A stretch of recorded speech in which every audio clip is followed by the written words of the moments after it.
We want to thank everyone for joining us this evening and taking your time to learn a lot about the Airport Master Plan. We have a lot to share this evening, and before we get started, I'm going to ask Gloria. She's got a couple things she needs to say, share with the group.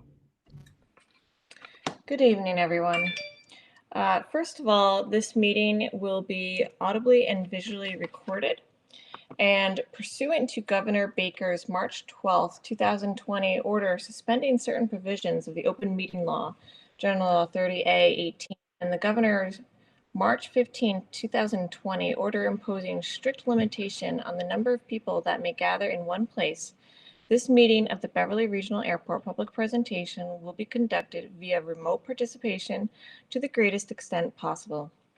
Specific information and the general guidelines for remote participation by members of the public and/or members with a right and a requirement to attend this meeting can be found on the City of Beverly's website at http://www.beverlyma.gov/events/category/city-meetings/pound. No in-person attendance of members of the public will be permitted, but every effort will be made to ensure that the public can adequately access the proceedings in real time via technological means. For this meeting, members of the public who wish to watch and listen to the meeting may do so in the following manner. Google Meet information, https://meet.google.com/dno-mkaw-gyc, or by phone at 167-675-4444, PIN 171-172-020-2658 #, and local TV info at https://www.hamilton.ma.gov/government/hamilton-wenham-cable-tv/. And I'm just admitting a few more people into the meeting.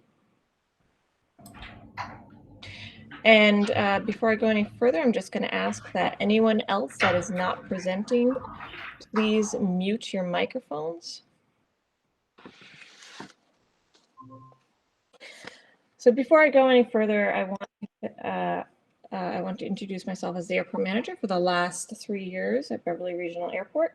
And thank you to all the stakeholders involved in this process, and some of you may be on the call, including on airport businesses, the Airport Commission, the communities of Beverly, Danvers, and Wenham. Let me share a little context on how we came up with the data we are about to present to you today. One of my first tasks I was given was to evaluate the planned demolition and width of the airport's primary runway and come up with a solution. This would have had undesirable implications to our businesses and communities. It quickly became evident to me that we needed to conduct an airport master plan, which I've also worked on with a number of other airports. For those of you unfamiliar with an airport master plan, the value it brings is a more comprehensive and strategic look of the development needs of the airport for the next 20 years. The last airport master plan was conducted almost 20 years ago, at a time when we had a different fleet mix. In 2009, another update was conducted to the airport master plan during the economic recession. Since then, we've had a change in the fleet mix.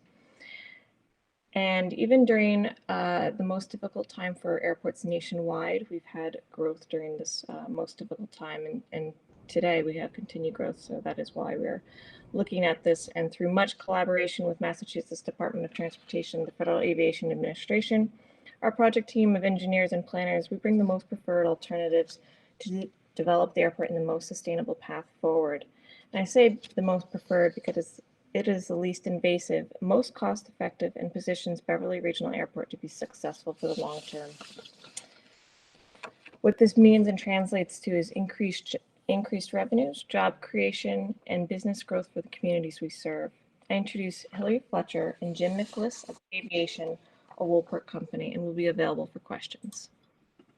Thank you, Gloria. Again, welcome everyone this evening. We're excited to start this public dialogue around the airport master plan, and this will be one of 2 meetings that will be occurring, with more coming to you in a couple of months, and we'll speak to that in a little bit. Russ, could you advance the slide, please?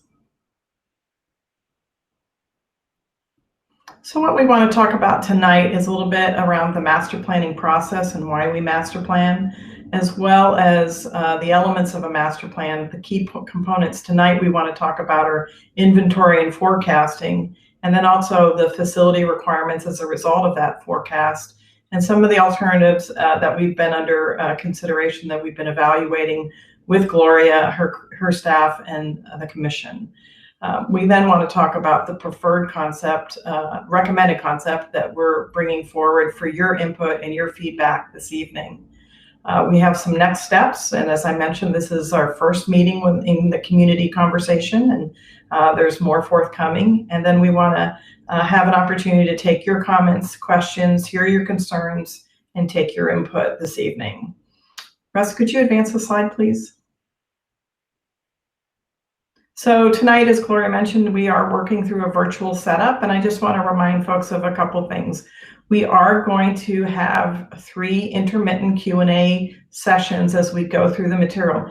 It's complex, and airports are a complex environment, so there's a lot of information that we're going to be sharing. We want to make sure that you understand it, and if there's anything that you don't understand, we're going to stop at key points to ask for clarifying questions. I am going to ask you to hold your general comments and opinions to the end, where we will have an open Q&A comment session. I'd ask that you put your phones on mute, or your microphones on mute, as we go through this. And when you do have a question, there is a raise hand function on the bottom of your screen. If you would use that when you want to speak, and then we'll call on you. When you do speak, if you could please provide your name and address or affiliation, we would appreciate that. There is a chat function if you have tech problems, but we would like to not have public comment posted in that chat function. We are recording this tonight, and it will be available for you as the same for this presentation. You'll be able to access this on the master plan on the airport's website under the master plan tab. So you'll be able to go through this again at your own leisure.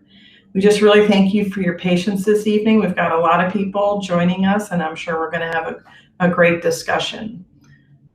Russ, would you please forward the slide? So I'm going to talk a little bit about the master planning process and why we master plan. Master plans are a 20-year planning document that really guides the airport for safe and orderly development. We really want to be thoughtful about how the development or improvements occur in the airport. We want to make sure that it's in concert with community values and goals.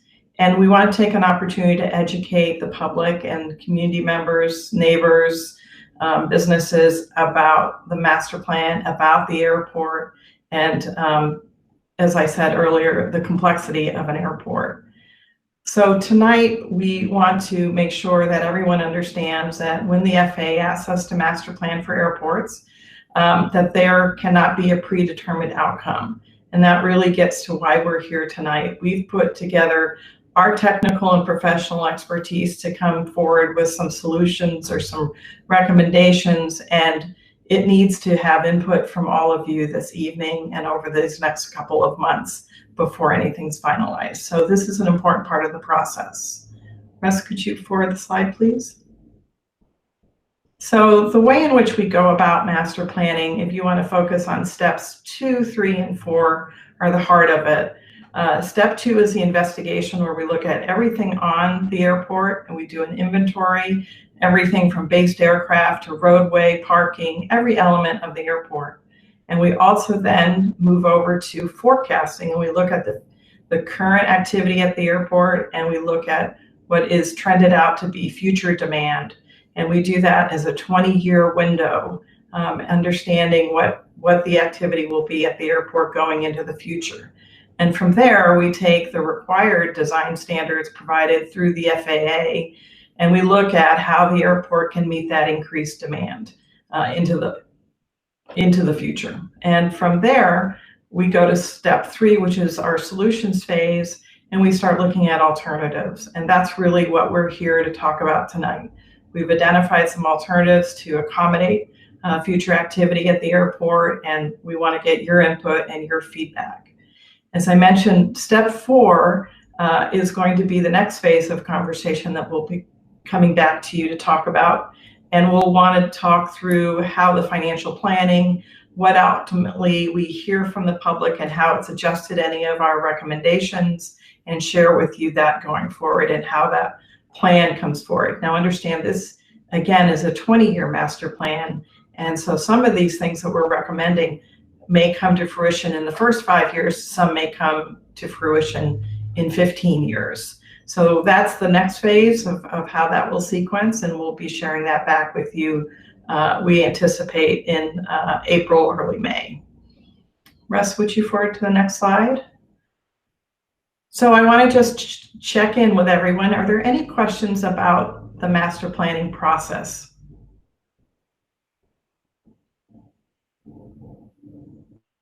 Hillary, I don't see any raised hands. Okay. All right. Let's move forward then. Russ, could you advance the slide? So let's talk a little bit about the airport inventory. We look at the airport holistically, not only on the airfield, but what its purpose is in the system. So as many of you may be aware, the airport was established in 1928. It was built by the U.S. Navy. It is its origins as a military airfield are important, and it comes into play as we look at making improvements to the airport in our recommendations. The FAA classifies the airport as a general aviation regional reliever, and that is in what's called, we've referred to it as the NIPIAS, but it's the National Plan of Integrated Airport Systems. And then the Massachusetts Department of Transportation Aviation System Plan classifies the airport as a corporate business airport. So it does serve a need, and it serves a purpose in our national airport system. And it's an important part of the North Shore and the activity that goes on here in the area. As a general aviation airport, it is an economic contributor to the economy. The Department of Transportation recently completed an economic impact study in 2019 and identified that the job generation from the airport is approximately 269 jobs, and that it provides an annual payroll of over $11 million. That all quantifies to about $34 million of economic benefit to the area. So that's just an important piece as a business, as an opportunity to have businesses on the airport and provide jobs and employment throughout the community. Russ, could you forward to the next slide, please? So some of the details that are important to understand, as you know, many of you, I believe, know that this airport is located within 3 jurisdictions: the city of Beverly, the town of Danvers, and the town of Wenham. So that adds to complexity, and it's an important part of the conversation that we're talking to all 3 communities. And we have had a community meeting with Beverly, and we've had a community meeting last night in Danvers, and tonight we're happy to be here with Wenham. The airport is 470 acres. It has a lot of activity on it. There's a strong FBO. We've got flight training operations, flight schools, tie downs, aircraft maintenance. So there's quite a bit of things going on at the airport. 105 based aircraft. And in 2020, the annual operations were 69,117. We want to put that a little bit in context. This is a 3.5% increase over 2019, and part of that we know is attributed to COVID and the pandemic that we experienced. The general aviation industry across the nation in the corporate jet traffic saw a very robust year as people made a decision to continue to travel, but to not do so on commercial flights. They did take advantage of corporate aircraft.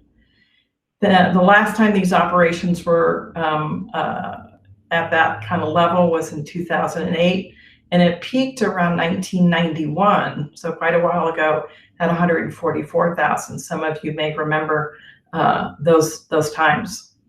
You do have air traffic control, which is a great benefit to the operators to be able to have that service available to them as they come in and out of the airport. Russ, could you advance to the next slide? I'm going to turn this over to Jim Miklas. He's going to get into some of the technical components of these next elements of the master plan. Jim, you're on mute. There we go. How about that? Does that work better? Thank you very much. Perfect. Well, thank you, Hillary, and then thank you everybody for having us here tonight to talk about Beverly Regional Airport.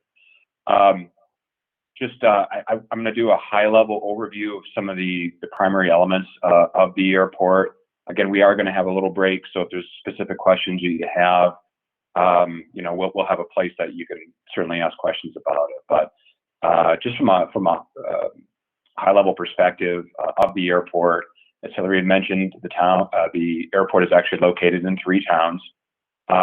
The airport is still largely based on that original military configuration that was constructed by the Navy. It was actually a private airport first. The Navy took it over. The Navy built it out for the needs of World War II. And much of that original configuration is still reflected in the airport today. A couple of elements just to really point out is that the heart of any airport obviously is going to be its runways. And Beverly has 2 runways. Runway 1634, which is configured is angled from the northwest to the southeast. And that runway is 5,001 feet by 100 feet wide. And that's considered to be the primary runway on the airport. And then there's a crosswind runway, which is runway 927, and that runs from the southwest to the northeast. That runway is 4,755 feet long by 100 feet wide as well. A couple little things here about the runways. We frequently get asked the question in terms of how are the runways numbered, and just so you're aware, the numbering of the system of the runways is based on their magnetic heading.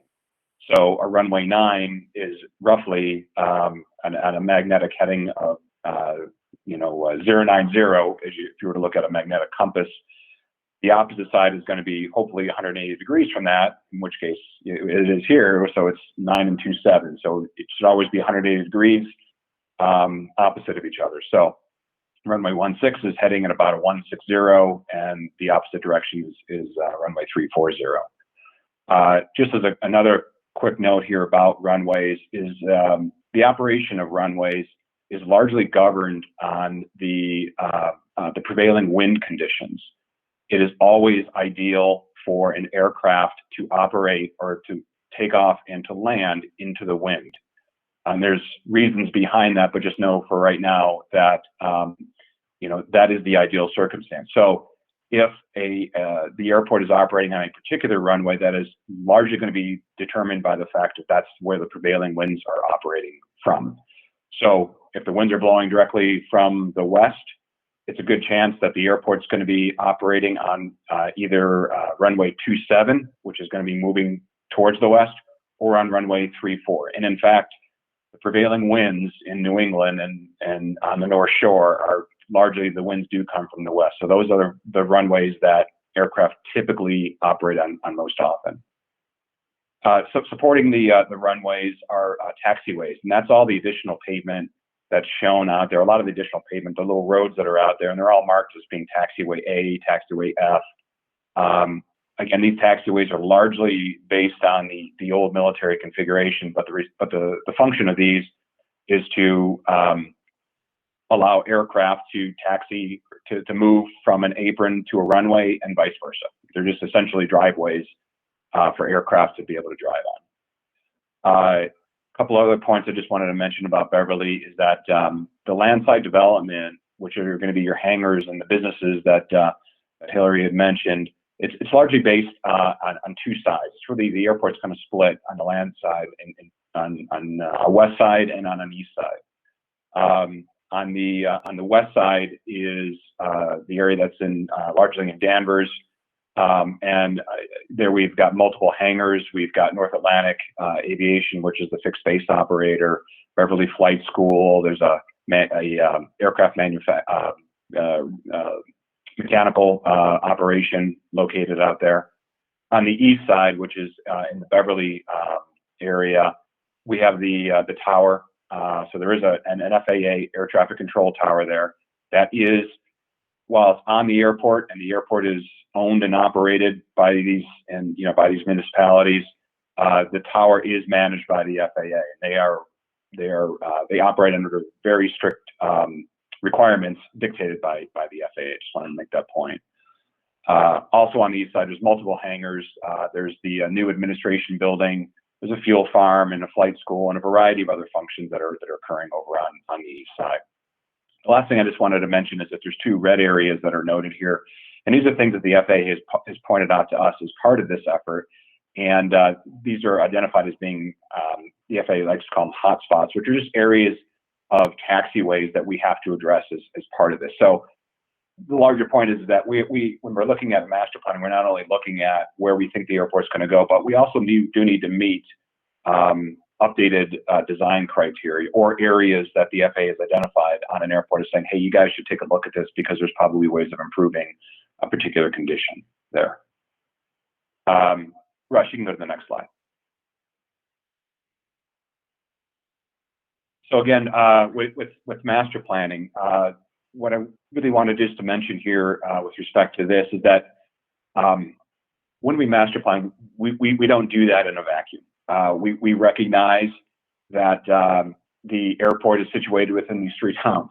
We recognize that outside of the fence line of the airport, there are people and there is life that's occurring outside of the airport, and we have to factor that into our planning. We recognize that there are things that are going on outside, as I said, the fence line. With that in mind, we do try to strive to strike a balance between the needs of the airport and the surrounding community. We recognize that, as I said before, airports in 3 different towns.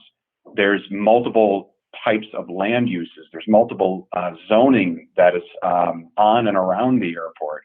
Certainly a lot of residential areas, business park over on Cherry Hill. There's a robust, there's dog parks and other parks and the like.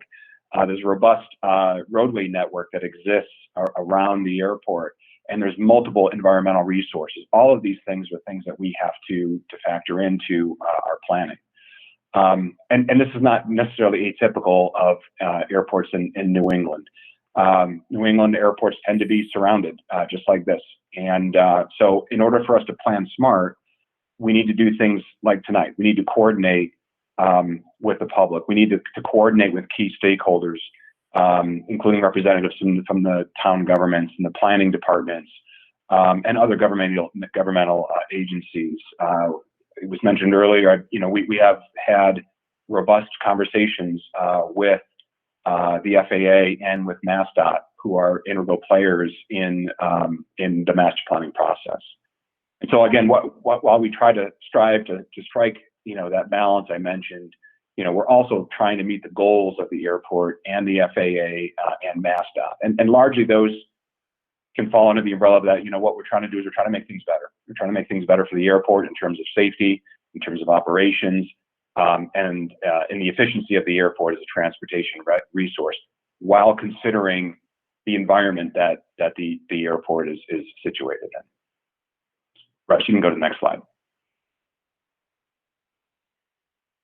So, as I mentioned, there's an awful lot of environmental resources here, and Hillary had mentioned that we start off a master planning process in doing an inventory, and we've conducted that inventory for the airport. In fact, it's available online at the airport website. There's a link there for a draft chapter that we've pulled together, and one of the key elements of that is a review of the environmental conditions that exist on and around the airport, and it's mandated that we examine 20 different environmental categories, and this is mandated by the FAA and by the Environmental Protection Agency. So as we walk through this master planning process, we start by looking at the environment, and we look at the environment all the way through the process to the very end. So it's not something that's an afterthought. It's considered as part of the planning process from the very get-go. So, some of those categories, are related to air quality, groundwater, wetlands, noise, light emissions, things along those lines. noise is usually a very important consideration around an airport. And as part of this effort, we're in the midst of conducting a first level noise analysis for the airport, which is really essentially generating noise contours for the airport. And that is done following an FAA process through an FAA methodology and a model that the FAA embraces. And so we're in the process of doing that. The last time that was done was back in 2005. Things have changed in the FAA since that time. So it was incumbent upon us to update those noise contours because the FAA is frankly looking at noise differently than it has in the past. And that's really an ongoing conversation really right now with the FAA in terms of not only how do they measure noise, but noise is a very subjective thing. And the FAA is recognizing that, the FAA is trying to reconsider maybe the way that they have traditionally looked at noise. And so, that's one way. I'm just noting the fact that we are taking the first steps in identifying the noise, the existing and the projected noise contours around the airport. And then we'll see where that takes us ultimately when the FAA, as I said, reassesses their position on noise. I did want to mention also is that any of the projects that come out, particularly construction projects that come out of a master plan, are subject to future and further federal and state environmental review, permitting, and the like. So just because we identify a potential project here within a master plan, doesn't mean that it's permitted. So, if we were to, propose additional pavement or relocation of a taxiway, there's going to be specific permitting that's going to have to be conducted in association with that individual permit. So, within the master plan, we are setting a vision. We're setting a vision for the airport for the 20-year planning window and beyond. But as those projects come online, whether it be within the 20 years or even beyond the 20 years, just know that each one of those projects is going to be subject to its own individual environmental review. Rush, you can go to the next slide. There we go. So I'll just step in, Jim. The airport has really embraced a commitment to sustainability in its processes. So it's important to Gloria and her staff and the commission. Every time they make decisions, they are looking at it from a holistic sustainability perspective. As an airport, they need to be fiscally self-sustaining. That's an FAA preference, and that they are environmentally compatible. There are compatible land uses around the airport. These are all important pieces of the airport's commitment to sustainability. And Gloria can speak to a couple things that they've done and are doing. Thank you, Hillary, for that. Yes, as a general aviation airport, we have some creativity and in our efforts to be more sustainable going forward. We are constantly evaluating our fiscal responsibility, including the land leases and land uses in and around the airport, the upgrades to the LED lightings and the next runway reconstruction. And the aircraft, the more of the new jets that are coming out are actually more fuel efficient, less noisy. Our businesses have actually introduced their own environmental sustainable programs.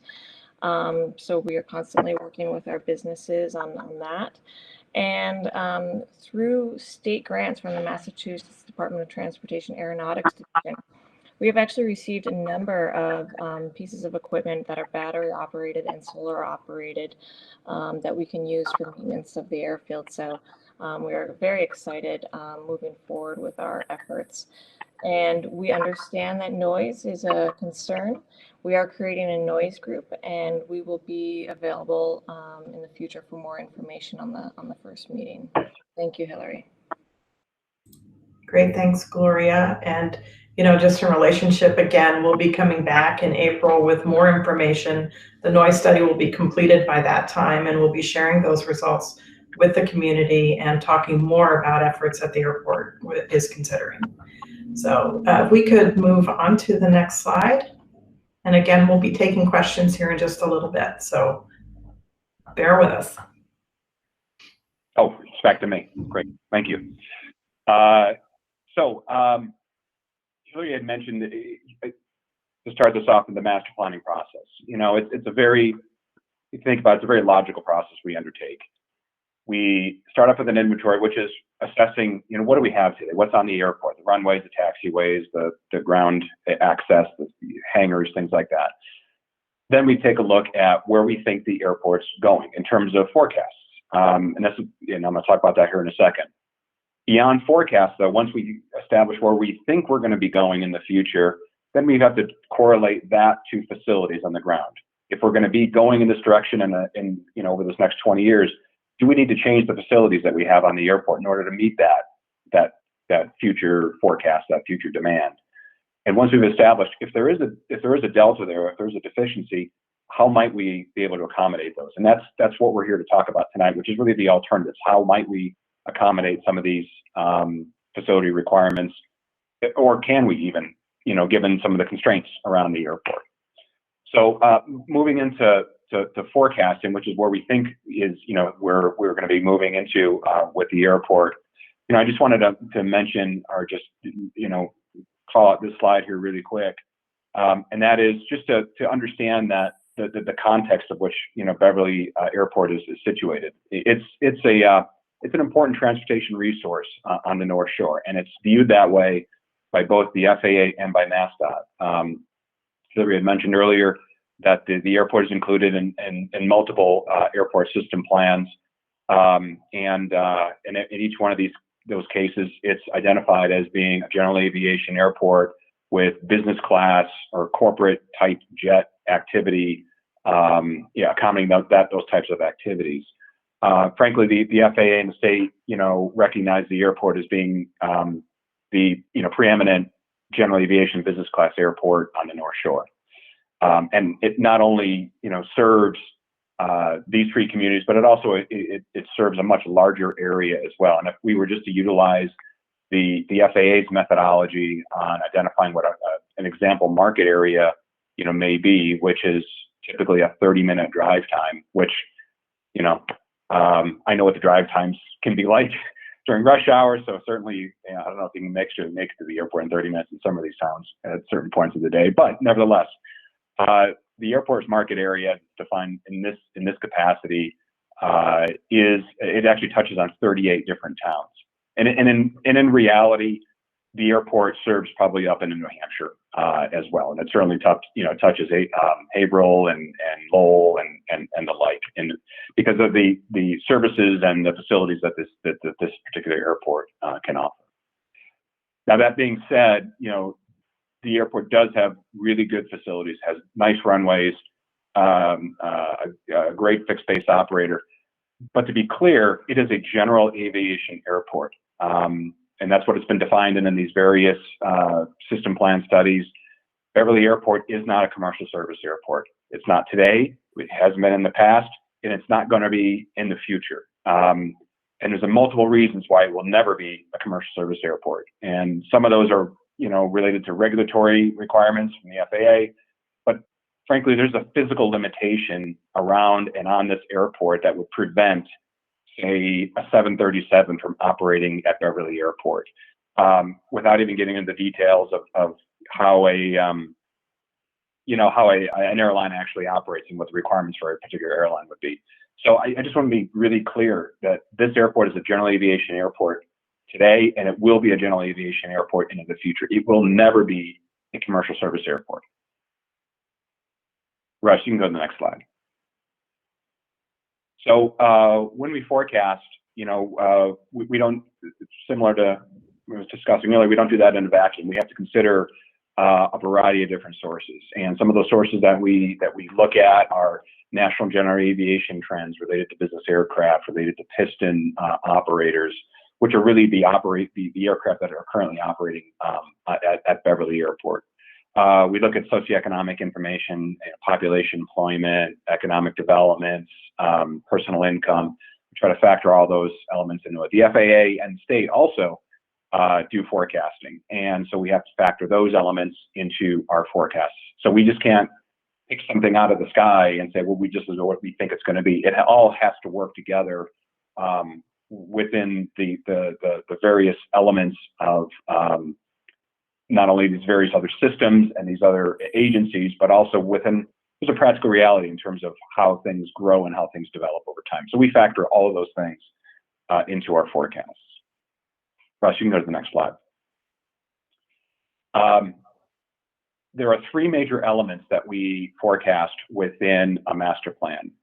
One is based aircraft, one is aircraft operations, and the third is the critical design aircraft, or the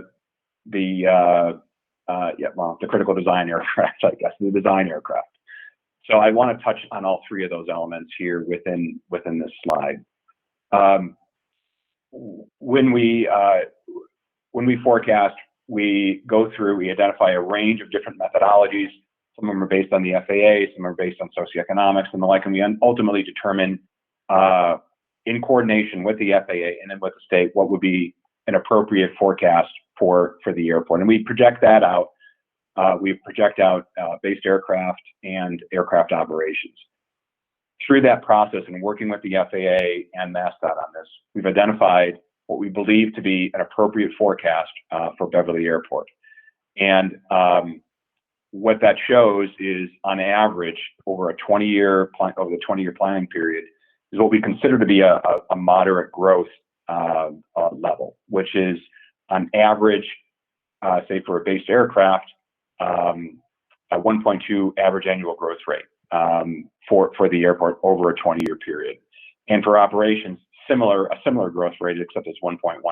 I mean, I can certainly get into all kinds of details on this, and I can if you want, but I just wanted to keep it at, just to understand it. These growth rates are very modest. And what that means from a practical standpoint is where we are today in 2020 with 105 based aircraft, we're projecting out over those 20 years that is going to grow ultimately to in about 125 aircraft, which is, a level that has previously been experienced at the airport. Back in about 2005 was the last time that the airports had about 125 aircraft. But we are showing growth over those 20 years. It's modest growth, and it's just, some of it is really a recovery of what has been at the airport in past years. Similarly, on the aircraft operations side of things, as Hillary had mentioned earlier, in 2020, we had 69,117 operations. And just to be clear, also, I should have mentioned this earlier, just so everyone's understanding of what an operation is. An operation, as defined by the FAA, is either a landing or a takeoff. So an operation is just not one plane coming to the airport and then going on. It's anytime an airplane lands, that's an operation. Anytime it takes off, that's another operation. So every time an aircraft cycles into an airport, it's at least two operations, just so we have a clear understanding of what an operation represents. But again, in 2020, we're at about 69,000 operations annually. Over the 20-year period, we're projecting that to grow up to just about 83,500 operations. Again, that averages out to about 1.12 average annual growth rate. That 83,571 operations is actually about a level that was last achieved at the airport about in the 2003 timeframe. So again, there's a recovery to where, we're projecting a recovery to where the airport has operated, in the past. The third element on the forecast that we look at, and that's reflected by these pictures of these four aircraft that are on the screen here. As I mentioned, once we identify where we think we're going in a forecast, we have to correlate that to facilities on the ground. What does that mean for a runway? What does that mean for taxiways? What does that mean for hangars and the like? And the way that the FAA and the way that we do that is by associating those forecasts with what we call a design aircraft. And what a design aircraft is the aircraft that operates at an airport that is defined as being the most demanding aircraft that regularly operates at the airport. And the way that is defined is if that particular kind of an airplane operates at least 500 times within a 12-month period. So if it has 500 takeoffs or landings within a 12-month period, and it's the most demanding one, that we would try to identify that as being the critical design aircraft. Historically, Beverly has had one particular type of a twin-engine jet that's a Falcon 900 has been its design aircraft. What that means is that, well, I'm going to take one step back. I'm walking my way down into a difficult area to discuss. Each one of these aircraft, the way the FAA looks at it, has this coding system associated with it. You can see in the corners there's an A1, A2, B1, B2. It's a generalized coding system that the FAA has defined that helps correlate that particular type of an aircraft with its operational capabilities as well as its size.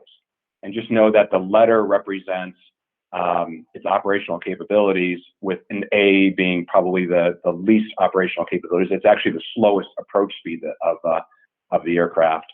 And the number on the backside, a 1 or 2, and it actually goes up to 5 and 6, is related to its wingspan. So it's the approach speed and the wingspan of the aircraft. So traditionally and historically, Beverly has had what is classified as being a B2 aircraft, and that was based on this Falcon that I had mentioned. What we're projecting today for Beverly Regional Airport is the same kind of aircraft. We're not projecting the most demanding aircraft operating at that airport to be any different than what it's been since the last master plan, which was done over 20 years ago. But the actual specific type of aircraft is going to change. It's going to change from that Falcon I mentioned to this Cessna Citation Latitude. But the actual classification of that aircraft is not going to change. And I'll note also that, that this B2, the Cessna Citation Latitude, is a business class corporate aircraft that is capable of carrying up to 9 passengers and 2 pilots. So I guess it'd be 11 people are potentially on it. But again, this is a corporate business type aircraft, and it is not a commercial. It is not a commercial aircraft, and it's never used as a commercial aircraft. So, in terms of in terms of the forecast summary here, again, we're reflecting modest growth over the 20 years. And the design aircraft is going to remain the same as it has over the past 20 years. Russ, you can go to the next slide. So here we are at a question break, and I'm sure there's some questions. Right. So I just want to remind everybody how we're going to process this. You need to click on the raise hand function, and we'll call on you. And we just ask when you're finished if you would mute your audio for us again. So when you come on, if you could state your name and address. So we have a series of folks who have raised their hands. Gloria, do you want to start working down the list? Sure, Hillary. First, we have Rick K. Okay, Rick. Hi, this is actually Rick's wife, Charlene. Rudy Okay. Kaiser. I live at 34 Hilltop Drive, which is the neighboring neighborhood right next to the airport. And my question is, for the increased aircraft, is that increase going to be those B1 and B2s? Because that's the one that I feel is very, very loud, and I wouldn't want an increase in those. So the B1 and 2, so you're talking about the corporate jets is what you're referring to, right? Yes. So, the forecast is it projects out a range. There likely will be some increase in those types of activities. There also will be, an increase in smaller, aircraft activities. Traditionally, the airport has been primarily piston engine aircraft with some jet traffic. It's going to continue along that same, our projection is that it's going to continue along that same path. So as the overall number grows, I'm sure there's going to be an increase in some jet operations just because the overall number is going to grow. But I mean, I can't specifically tell you exactly what that, hard number is going to be. Thank you. Thanks, Charlene. We have Jill Romano. Jill? Jill, if you're speaking, you might be muted. Yes, I just unmuted. Thank you very much. My name is Jill Romano. I also live in the same neighborhood, 4 Main Drive, on the hillside of Wenham, overlooking the airport.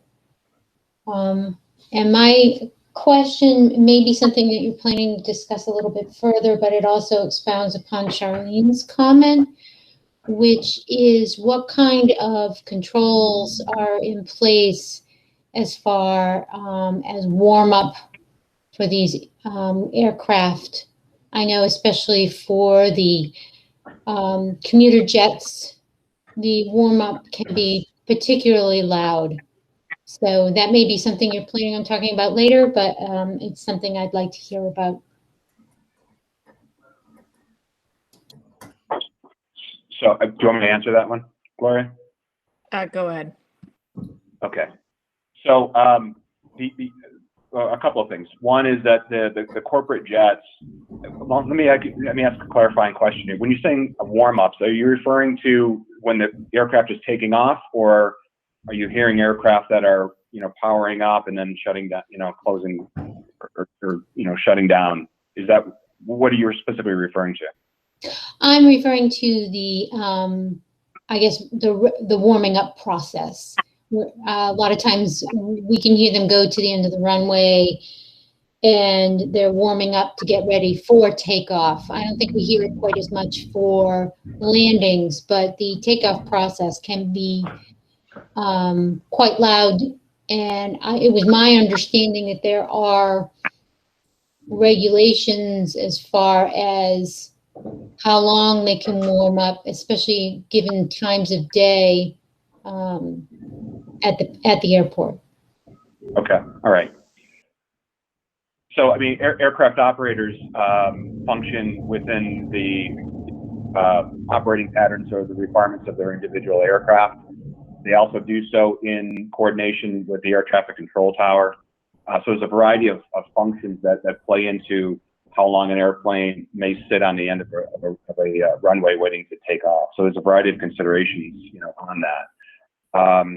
I will say that, that aircraft don't want to sit on the end of the airplane, sit on the end of the runway particularly long. They want to get up and they want to get out. Corporate aircraft don't usually do what we call a run-up. That's usually the smaller general aviation aircraft and the like. The times that on the airport that there are corporate jet run-ups, those are usually due to mechanical operation or something like as maintenance. And in talking to the tower, they try to put those in a specific area in the middle of the airport to try to minimize the noise, potential noise impacts associated with that. But in terms of the timing of how long the aircraft sits out there, that is largely governed by air traffic control. They have to get clearances from the tower in order for them to fly in certain areas at certain times. And so largely that is governed by power. And I don't know if that probably answers all of your question there, but I just wanted to give you some understanding on the way that the aircraft are required to function. And Jim, I'll just add a comment that occasionally an aircraft will taxi to the end of the runway to prepare for departure and gets put on what's called a ground hold by the tower. And that could be the airport that it is planning to travel to, has a weather issue or some other issue. And so that departing aircraft has to hold until they have clearance from the receiving airport. That can sometimes put an aircraft sitting at the end of the runway. It's not often, and the tower works really hard to manage those instances, but it does occasionally happen. Thank you, Hillary. That's very accurate. We have Margaret Hoffman. Yes, hi. I'm Margaret Hoffman. I'm the planning coordinator for the town of Wenham. Our town assessor was here earlier, but he had to leave. He did have a statement or comment that he wanted me to read, but I just wondered what would be an appropriate time to do that. He does not have it's not a clarifying question. It's just some comments that he wanted to make. Sure, Margaret, we're going to have an open comment session at the end of the presentation. That would be a perfect time. Thank you. Thank you. We have a Ty Kennedy. Yeah, hi. I am in that same neighborhood in Wenham on Hilltop Drive, 3 Hilltop Drive. My question is, in one of the previous maps, as the growth of the airport is modest at 1.2, the facilities to maintain or work off of that. There's like an area on that side of the airport called the East Side Development Area. I was hoping you maybe it's further in the conversation here, but what would go into that area? Are there big construction plans or permits? I know you're going to pull it for it, but speak a little bit more to that area or that side of the airport that's a little bit maybe less developed. Ty, thank you. We are going to get to that in our subsequent slides here. So we will answer your question here as we get through the next portion of the presentation. Any other questions, Gloria? We have Sue. Sue, if you may mute your phone. Thank you. Sue Petroli, I'm on Eaton Road in Wenham. I have a couple questions. I'm sure they're just clarifying questions, but under the sustainability slide, there was, I didn't write it down, but something about how you're managing the renting of the property or something like that. The renting and use of the property. Sure. I wasn't sure how that connected to sustainability. So in the FAA grant assurances that the airport has to operate underneath, one of the things the FAA expects of airports is for them to be fiscally self-sustaining. So any revenue that's generated on the airport must stay on the airport. And so they have to manage those potential revenue streams per FAA guidance. And the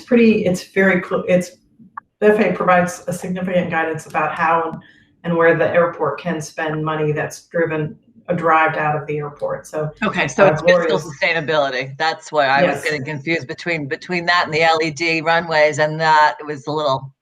Yeah, no, it's a holistic approach. A broad sustainability thing. Okay. That's correct. Thank you.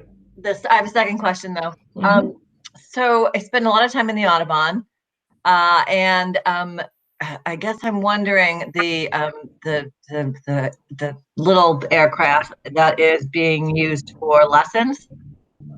Each one of those practice takeoff and landings is a operation, I'm assuming.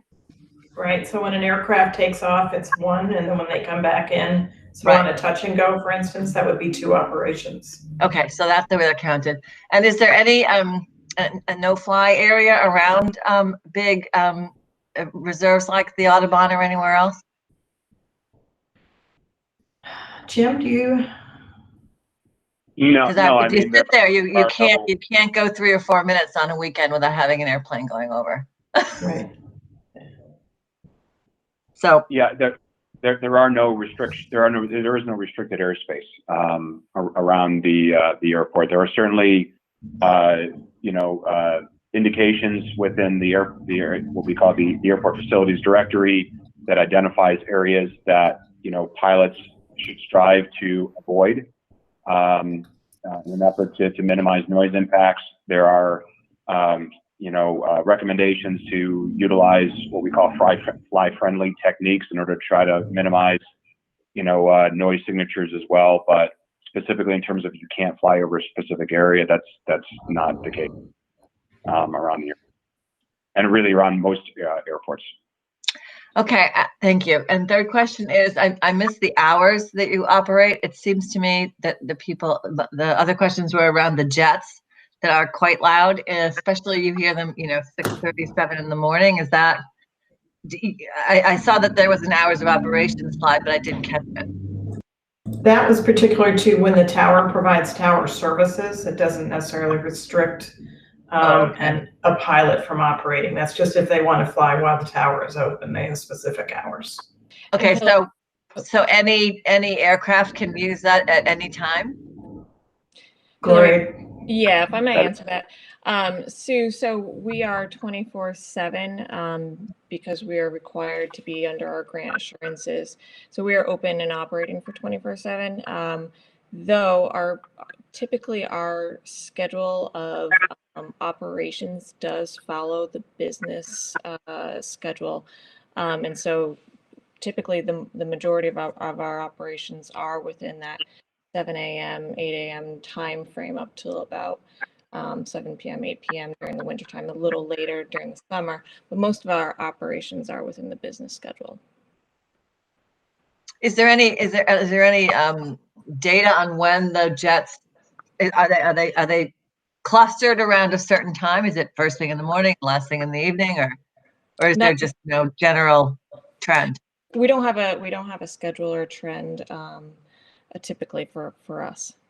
So you don't know that information basically.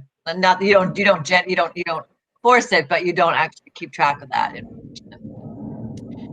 We have information that's gathered, but like I said, it's typically throughout the business hours that our most of our traffic comes in. Okay, thank you. Yeah, just to echo what you just said, Gloria, I mean, corporate aviation traffic, they typically do operate at the beginning of the day, at the end of the day, and it usually is Monday through Friday, just by the very nature of, the folks that are actually utilizing them. And we have Emelika. Hello, thank you for taking my question. Emilia Jahangir, we're at 5 Hilltop Drive. My question revolves around runways. So you showed a map and you went into wind angles and angles between the runways.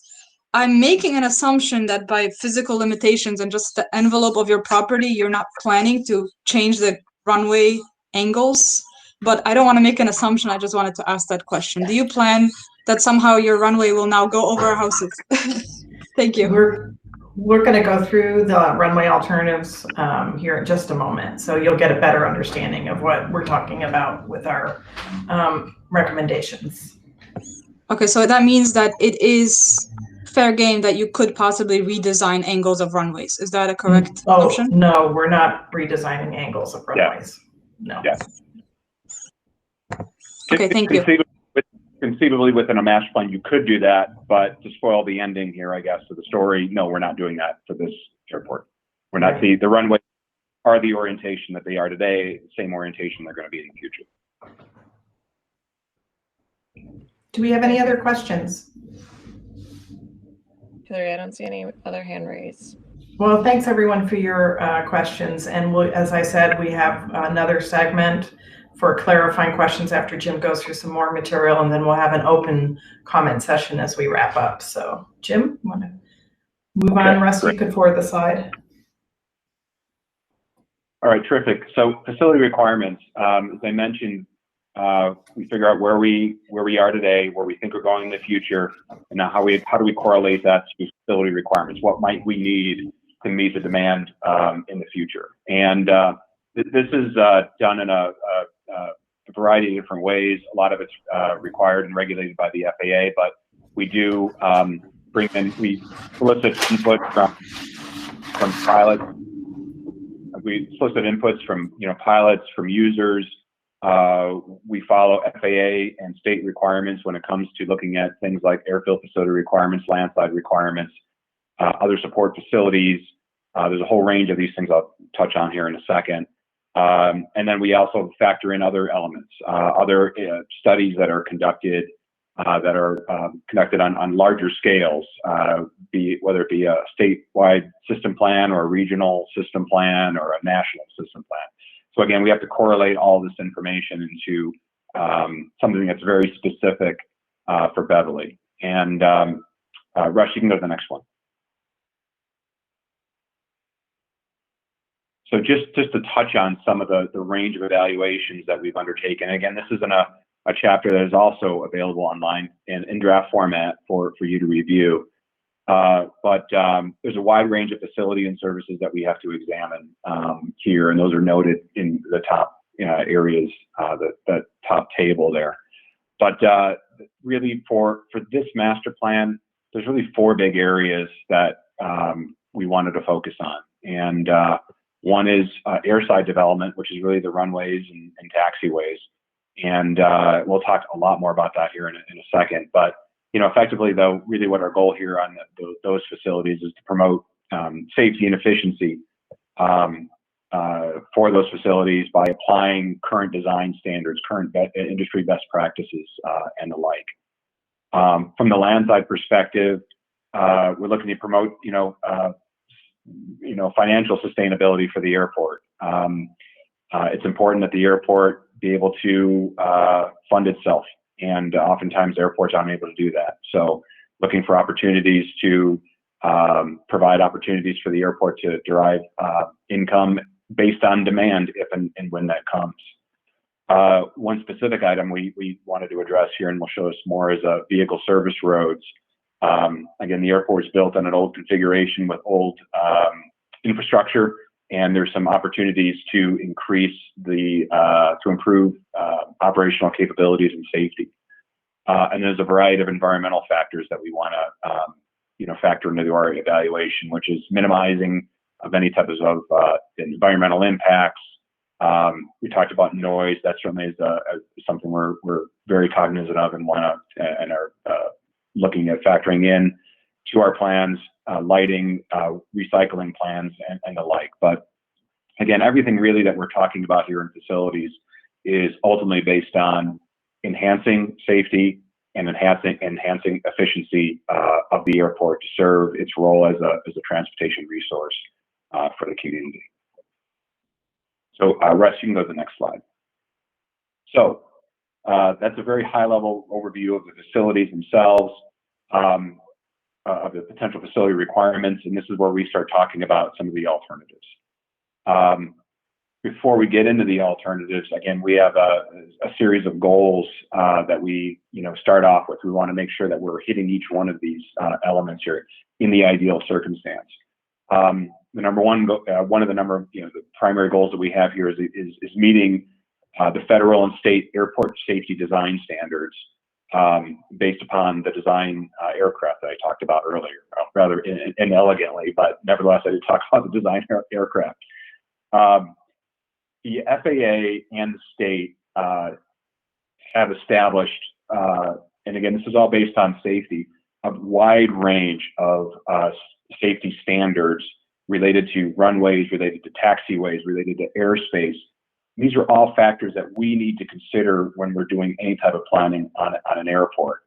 The ultimate goal here is to make this as safe of a facility for the people that operate at it and for the people that live around it as possible. So it's incumbent upon us that in anything that we do, we are factoring in these safety standards into any of the alternatives that we look at. Again, we want, related to that, obviously, we want to support and enhance the airport's existing operational safety and efficiency. We want to make sure that it's an efficient operation, that it is meeting its designated role as a general aviation business class airport for the region. We certainly want to minimize impacts on the neighbors and on the environment.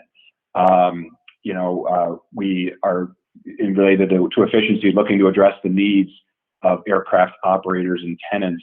And again, we also do want to maximize, if it's available, business opportunities for the airport and for the people that work on the airport and have businesses on the airport. Rush, you can go to the next slide. So I mentioned it earlier. I'm going to kind of spoil the ending here, I guess, is that what people are typically most concerned about in a master plan and any types of alternatives are going to be the runways. The runways are obviously where the aircraft are most active, where they are departing and where they're landing, and any changes or modifications to the runways are where you're going to realize the most impacts for operations on the airport and for potential impacts off the airport. Again, based on some of the articles that have been in the newspapers, we just wanted to lay out exactly what it is that we're proposing here, and we'll in a second show the actual alternatives and show the actual plans for what this would actually look like. But the primary runway again at Beverly is runway 1634. It is what we classified again as a B2 runway. That's what it has been, and that's what it will remain going into the future. Just a little bit of context, just so again, relaying it to different airports. A Bedford or a Hanscom Field, has a design aircraft that's more like a C3 or a C4 or something like that. Logan, you start getting into D5, D6. So it's an order of magnitude differences in the types of aircraft as well as the facilities that are being established at those types of airports in comparison to Beverly. Beverly's a B2, was today, will be tomorrow. What we are proposing as part of this effort, and I'll show this here in a graphic here, is that related to some of those safety standards I mentioned earlier, through coordination with the state and with the FAA, we're proposing to pave an additional 300 feet on either end of the runway, and that's in an area called the runway safety area. What that would do is it will effectively enhance the operational safety margins for aircraft operating on that runway, and will be an ancillary benefit for aircraft that are departing to actually realize an additional 300 feet of departure length for aircraft that are operating in one particular direction. So in essence, what the proposal is that there would be an additional total of 600 feet of pavement, but understand that only 300 feet of that is really available for an aircraft that's actually departing. What's not going to change is the thresholds of the ends of the runway where an aircraft actually lands. None of that is going to change. Aircraft will have 5,001 feet for landing in either direction. It's only on that one particular occasion or it's only on that the operation when an aircraft is actually departing that they may benefit that extra 300 feet of departure length. And we're going to talk a lot more about that here in a second. In terms of the width of the runway is 100 feet today, and it's going to stay 100 feet moving into the future. And as I mentioned before, this has been coordinated with the FAA and MassDOT, and they're both supportive of this plan. The Crosswind runway 927, it also is a B2 runway, same kind of similar type of a design aircraft as what's on the primary runway. The difference is because this is a crosswind runway, it's less, what I want to say, less important runway, but it's not the primary runway. This runway is actually ultimately going to get narrowed from its current 100 feet width down to 75 feet. So it's going to be reduced ultimately. The next time it gets reconstructed, it's going to be narrowed 25 feet down to 75 feet. And that's in conformance with minimum FAA design standard requirements as well. So Russ, you can go to the next slide and I can talk a little bit about, runway length. So what I wanted to share with this and this graphic here is first to show what an adjustment of a runway length really means and really what the impacts are. What this graphic represents is, first off, it shows the names of a lot of different aircraft. And what's important to recognize that these are all aircraft that are currently operating at Beverly Airport. They're operating at various levels. Maybe it might be just a couple of times a year, but these are all aircraft that currently operate at the airport. And each one of these bars, what it represents is that when a particular aircraft is at its max takeoff weight, it has a specific runway length requirement, in order for it to depart at its maximum weight. And that's what's reflected in this chart. Vertically, there are two black lines, and that represents the existing runway lengths of at Beverly Airport. Runway 1634 at 5,001 feet, runway 927 at 4,755 feet. The two red lines are the design aircraft that we have identified for Beverly Airport. The top line is that Cessna Citation Latitude aircraft, the B2 airplane. What this is showing is that when that plane is loaded up, it has a runway length requirement that exceeds the 5,001 feet that we currently have out there. In fact, it exceeds it by, say, 700 feet. These aircraft can currently still operate at this airport with these runway lengths. It's just that they operate at lesser capacities. Effectively, and so again, these planes are operating there right now. What our goal here ultimately, though, is not to satisfy the need of the biggest aircraft with the longest capacity, with the longest need, but is to identify a length that can reasonably address the most amount of the needs of the most common users of the airport. We're not here to try to eliminate, any penalty that an aircraft could potentially be taking at the airport. What we're trying to just establish is Do we need more runway length? Would it be ideal to have more runway length? And if it is, which I would make the case that based on this graphic, that there is a need for additional runway length if we can get it. Can we do it in such a way that is practicable, that doesn't create a situation for the community, the surrounding areas, that is impossible to live with? And so that is, really what where we were trying to do in this effort, which is identifying the fact that there is a need for additional runway length based on the aircraft that are currently operating at the airport. And then then the challenge for us is, okay, well, if there is a need for more, how might we be able to do that, and how much could we actually get for it without dramatically negatively impacting the surrounding areas? And that's been our challenge to come up with. Yes. I'll just add one clarifying piece of information. When Jim says penalties, what that means for operators is they are either making an additional fuel stop on their flight plan, or they're taking on less fuel, or they're taking less passenger or payload. So just for everybody out there, that's what the penalties mean. So. Right. Exactly. And listen, I mean, corporate operators use jets. They take penalties at airports, all the time. So it's just that to enhance the efficiency of the airport, it would be ideal to have a little extra, if at all possible, if we can make that happen, which is what we're going to talk about in the next slide. So this is a graphic that represents the existing airport at Beverly for runway 1634. In dark, you can see which is in the dark area, you can see the actual runway. You see the numbers 16 and 34 on it. The runway is 5,001 feet long by 100 feet wide.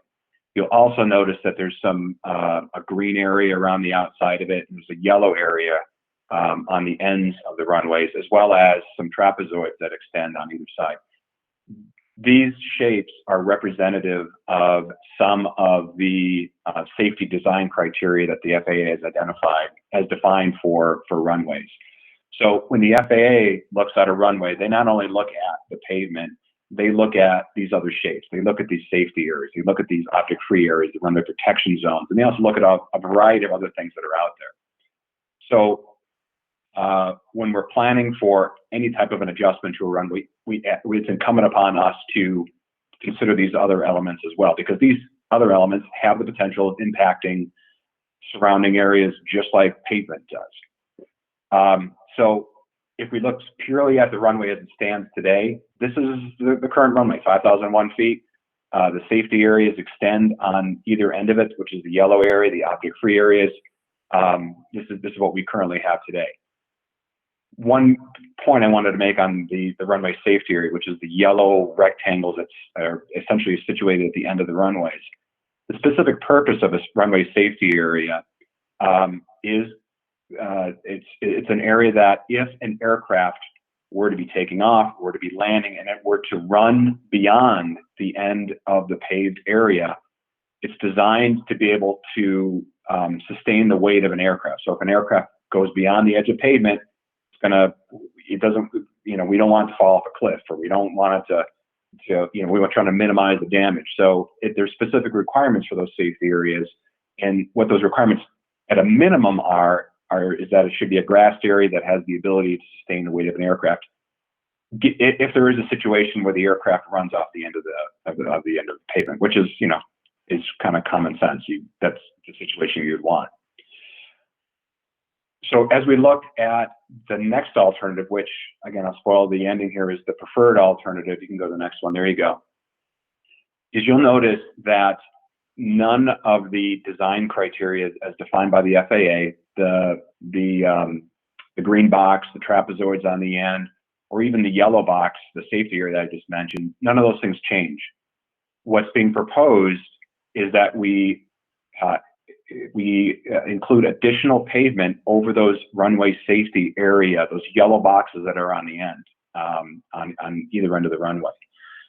And the reason why we're proposing that is that number one is for the situation that a safety area is designed for an aircraft that overruns, that extends beyond the edge of the pavement, it's better if they were to stay on pavement at the end of the day, which just makes, common sense. That would minimize the potential for there being damage to the aircraft, minimize the potential for there being any type of injuries that would be associated with an aircraft running the end of the runway. The way the FAA looks at it, they still view the where the safety area stands as being the end of the runway. And you'll notice that not only do the safety criteria all remain the same, but also the thresholds where the numbers are located, those all remain exactly the same. From an operational perspective, the benefit that can be derived by paving over these safety areas, though, is that an aircraft can take off from those additional stretches of pavement, which means that they would have the benefit of having an additional 300 feet of departure length. 300 feet is not significant, but it is better than what they have, than what's currently on the airport today. As I said before, there's a total of 600 feet of pavement that's going to be potentially added there. But when an aircraft is departing either from the 1/6 end or from the 3/4 end, they can only use that 300 feet of pavement for departure. And that's what we're proposing under this alternative. Rush, you can go to the next one. There was a third alternative, which is a very complicated one. But this is really a true runway extension where we are really adjusting the envelope that's being defined by the FAA in terms of object-free areas, safety areas, the RPZs. All of those things change within this criteria. It would have a pretty significant impact, a pretty significant construction cost. And as you can see, it would push the end of the runway, much further to the north. And as we talked through the merits of this alternative, it was pretty evident that this was something that was probably not going to be practicable for the airport, for the state, and for the FAA to support. So this was one that we decided was not really viable for the airport.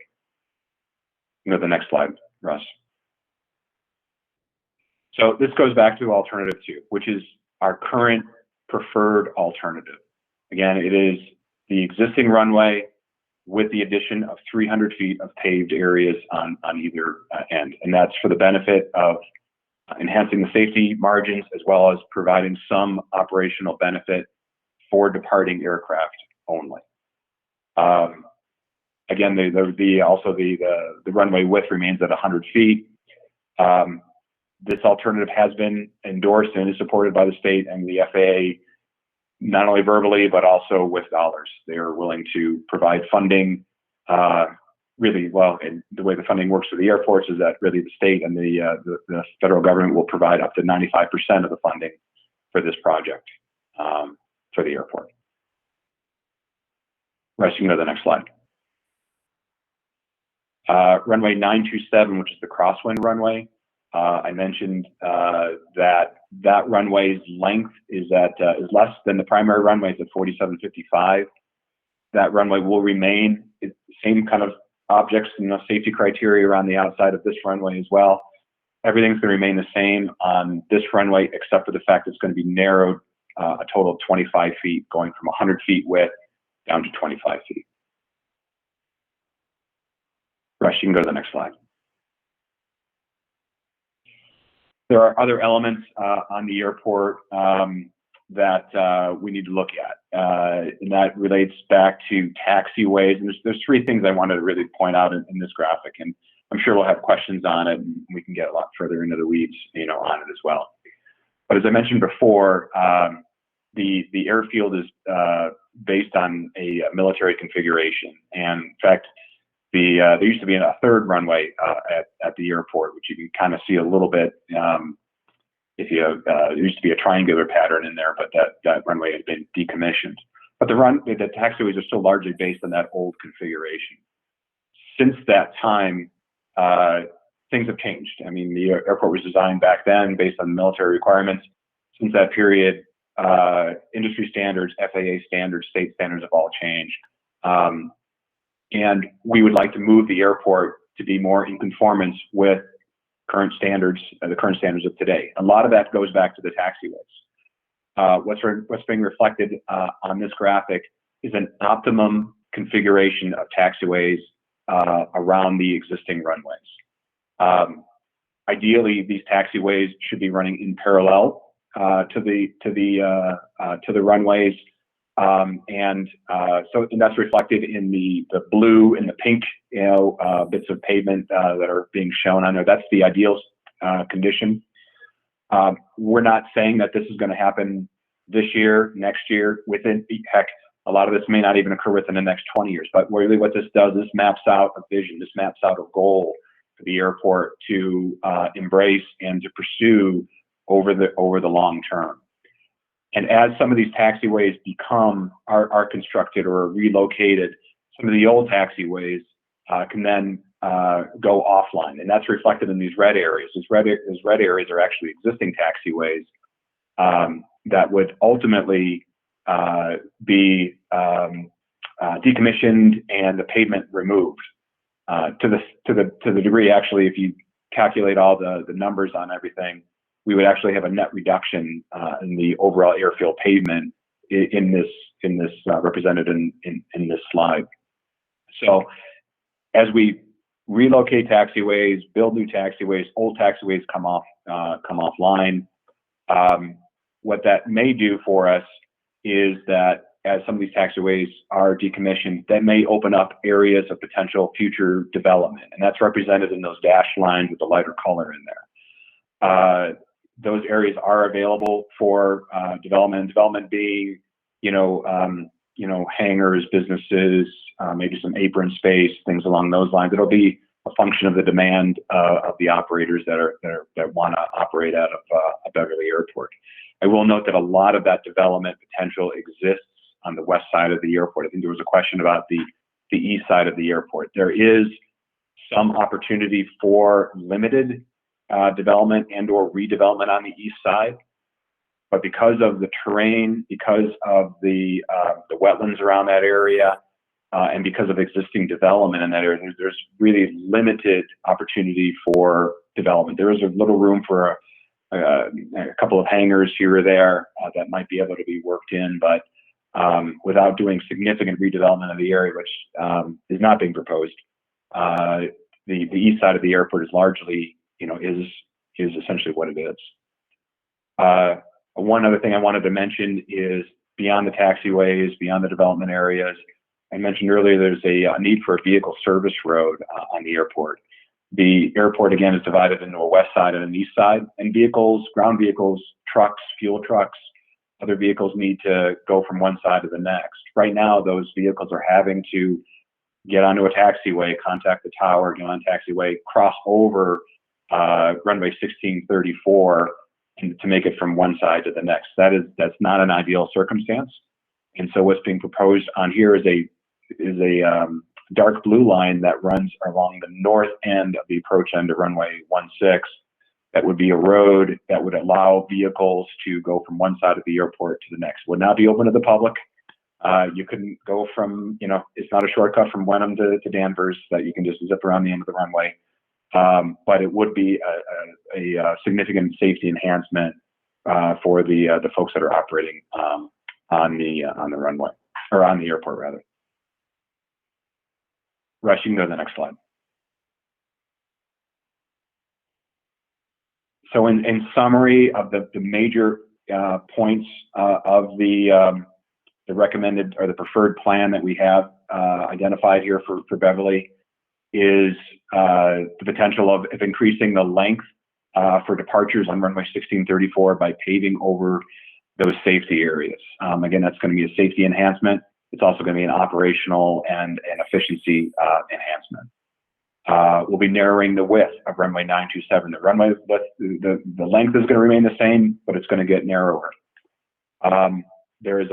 We've identified a long-term plan for realigning of taxiways so that they are more consistent and more in conformance with best practices and current design standards. There'll be an overall reduction in the impervious surface on the airport, which will be an environmental benefit. Landside development will be identifying areas of potential development and potential redevelopment as those become available. That's primarily going to exist on the west side. The establishment of that vehicle service road I just mentioned, and then a variety of other environmental considerations, including the noise study and where that ultimately takes us, minimizing of any types of wetlands impacts, upgrading the LEDs, the lighting systems to LEDs, as well as establishing a recycling and reuse plan. Rush, you can go to the next slide then.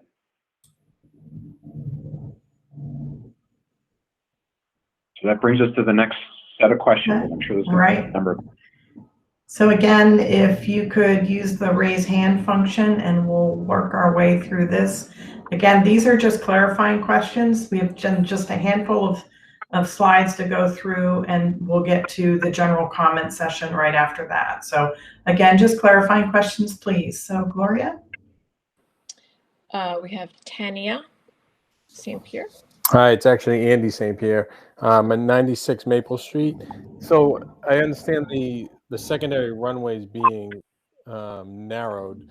What's the reasoning for that? Is that just shifting the planes that are going to be using that primarily? Is it shifting the business jets to the other runway, so the amount of those jets are just going to shift over, or is there another reason for that? Well, honestly, it's a matter of funding, and as I mentioned before, both of these runways are classified as this B2 classification.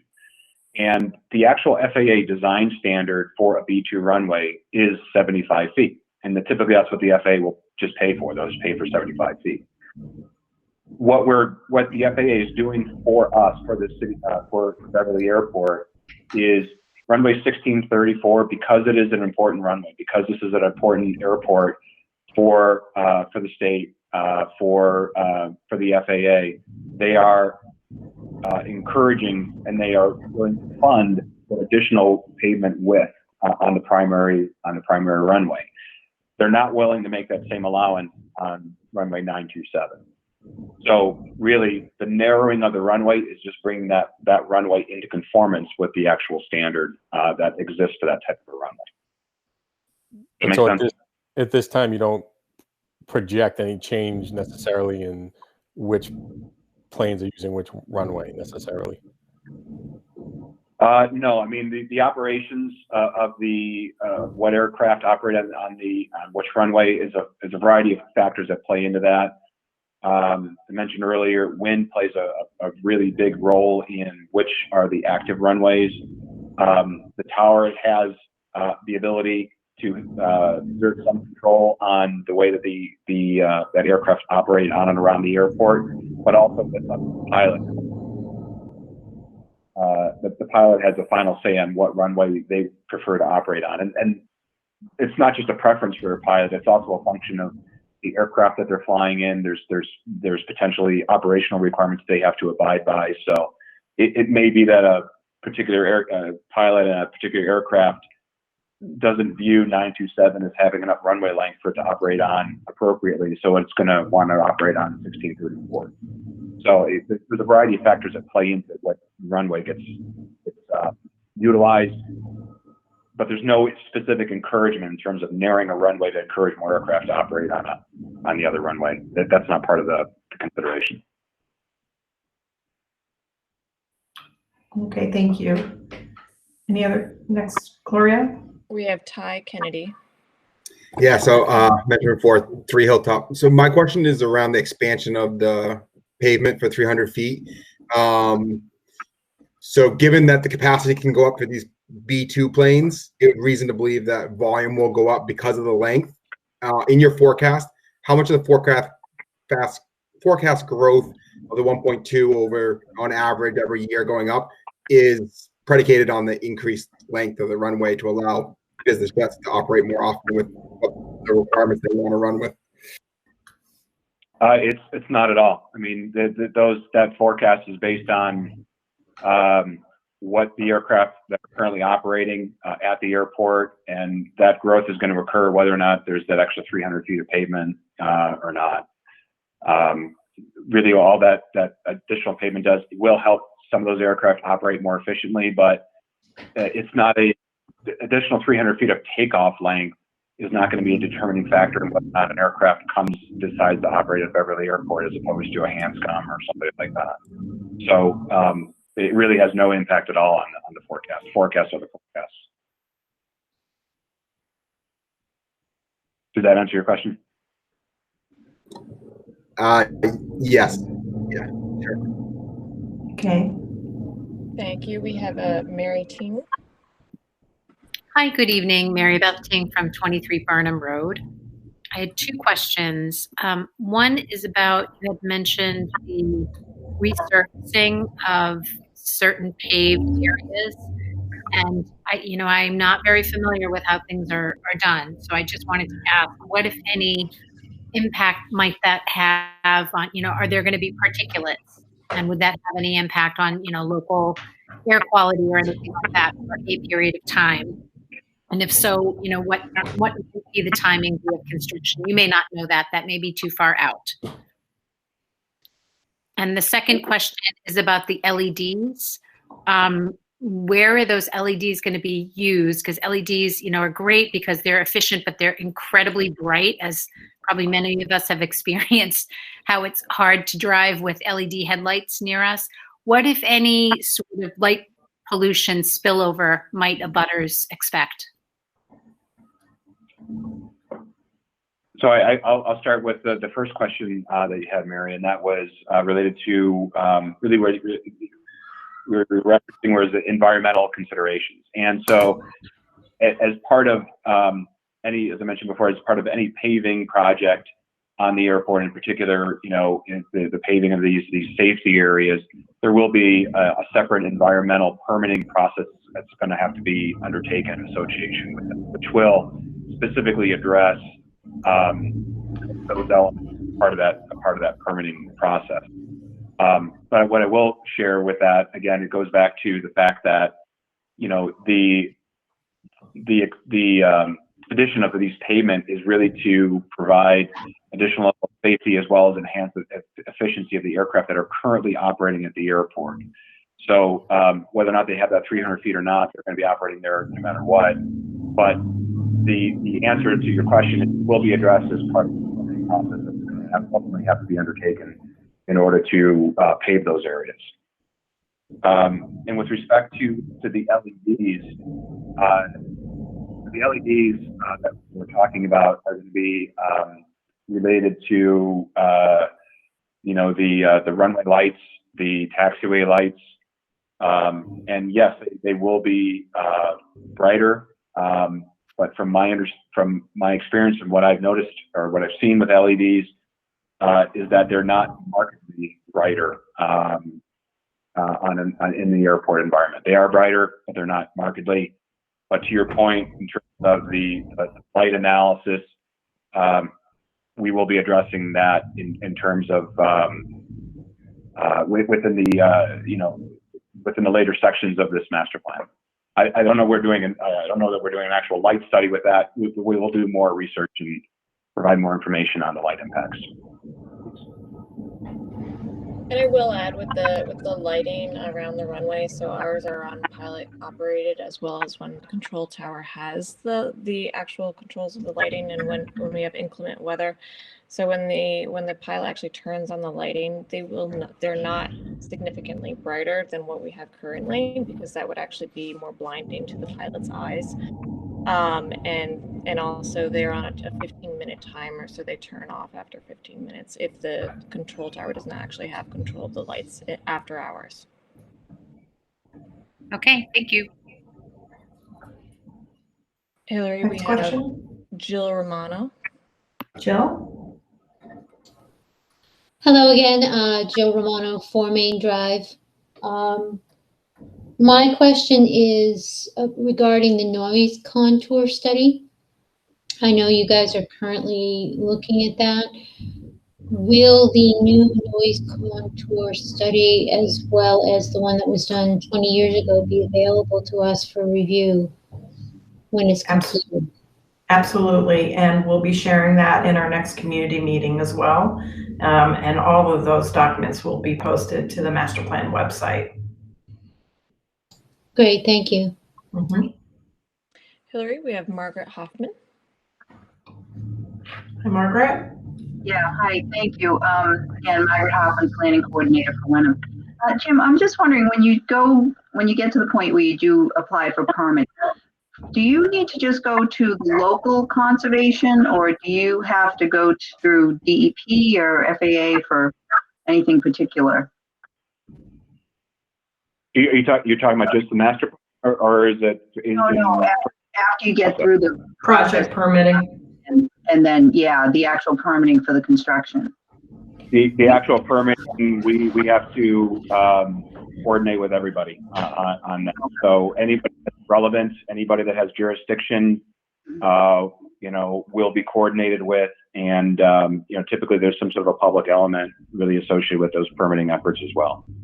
Yeah, of course. Okay, thank you. Any other questions?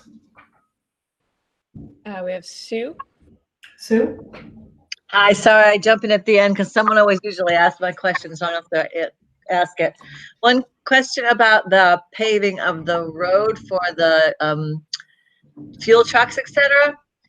Is that included in your overall pavement calculation of the increase in pavement from? Yes. Okay, so Yes. that's, and I think that was all. Thanks. Okay. Okay. Any other questions? Just have a couple more slides to wrap up before we go into just general comments. Anybody else, Gloria? No, we can continue. Okay, rest of you to advance the slide, please. Okay, so I want to take a minute and talk about next steps. As I mentioned earlier, what we've talked about tonight is steps 2 and 3 of the process. And those documents, the chapters, the presentation you've seen here tonight are all posted to the website. And we would like to afford an opportunity for you to digest it, read those, understand this was a high-level presentation. And we are opening comments through February 26th. So I just want you to keep that in mind. Tonight's not your only time to comment, and we really look forward to hearing from you. When we come back in April and May period, we'll be talking about stage 4. We'll be bringing the noise contour study back for discussion, and we're taking notes through all of our meetings. We have some other information we'll be providing that we've heard community members want to hear. So Russ, could you forward to the next slide, please? So again, the chapters are all available. Actually, all chapters 1 through 5 are available on the website. So just at the beverlyairport.com, there's a tab for the master plan. There's a lot of material in there. This is our 3rd community meeting on this section of the master planning process, and we really do appreciate the input. Some of the work that needs to go on is the development of the implementation plan, as I talked about, which we'll come back and talk about. Some of the things you're interested in is how might projects be phased over the next 20 years? What would be the things you'd see sooner rather than later, and how that would all play out, and what we think the funding mechanisms would be associated with that. And then as well, the noise contour conversation and the results of that study. So comments, February 26th, Jim's email is there. You can also drop your comments off at the airport administration building or mail it to the airport admin. We'll welcome those there, and we look forward to hearing from anybody. So Russ, could you forward to the next slide?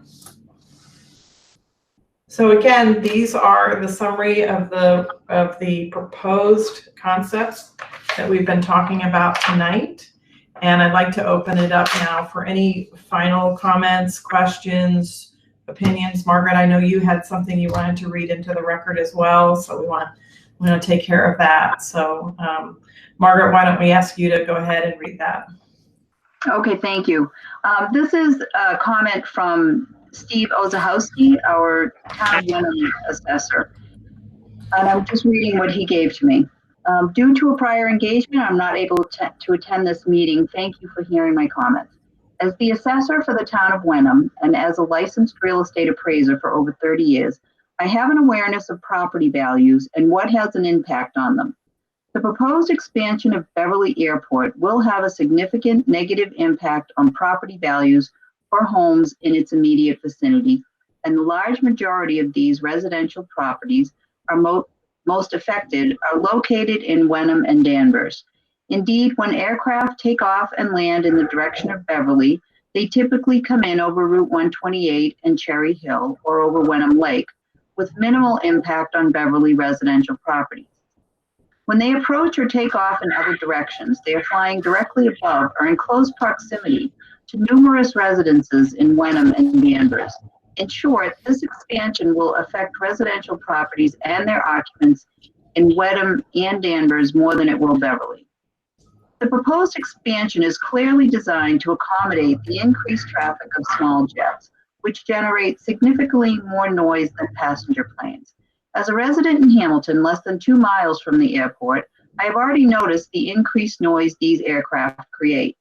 These jets are coming in low and loud. In addition, they often park on the ground for hours while their passengers attend meetings and return, with their engines running the entire time. You are proposing to increase the volume of these flights and are having meetings to give the appearance of being a good neighbor. Let's be frank, these hearings are to give the impression that input from neighbors will be utilized when it will likely end up in the circular file. Regardless, I would like to point out that Massport, for decades, has had a remediation program for residents in Winthrop and East Boston, which provides for the installation of additional insulation as well as new windows for those dwellings most affected by flight paths. I request you offer something similar. In addition, I recommend that you limit the flights to reasonable hours, say 7 a.m. to 8 p.m. This might help to minimize the impact of the increased jet traffic you are planning to attract by expanding the airport. The enjoyment of sleeping on warm summer nights with windows open will be diminished with jets coming and going at 2 a.m. Further, perhaps a rule that if a jet is going to be on the ground for more than an hour, the engine needs to be off. Respectfully submitted, Steve Ozahowski, Principal Assessor, Wenham. And I can send that to you via email. I was just going to ask you if you wouldn't mind just forwarding that to me. I appreciate the comment. Do we have any other comments or questions that anyone wants to share? We have Jill Romano. Hi, Jill. Hello again, 4 Main Drive. As a former member of the Logan CAC, I'm aware of some of the things that were just referenced and the significant noise impacts that were continually brought to the Logan operations. And I would hope that the noise contour study, that we will have an opportunity to really look at that prior to any final decisions being made regarding what's going on at the airport and the anticipated or expected growth of traffic over time. Okay, great. We will, as soon as we are able to get that and synthesize it, we will make sure it's presented to the community as part of our April meetings. Absolutely. Thank you. Any other comments or questions? I don't see any. Well, I can't thank everyone enough for your time, and I know it's an evening that you've got families to tend to, and just really appreciate taking the time to listen and share your feedback. Again, as I mentioned, we'll be back in April for another round of community meetings, and all the information that we've been sharing will be on the website, and you should be able to access all of that. So don't hesitate to let us know. We will, I just saw a chat, and I will follow up on the assessor's comments. We'll address that at our April meeting. So thank you very much. Have a great evening, everyone.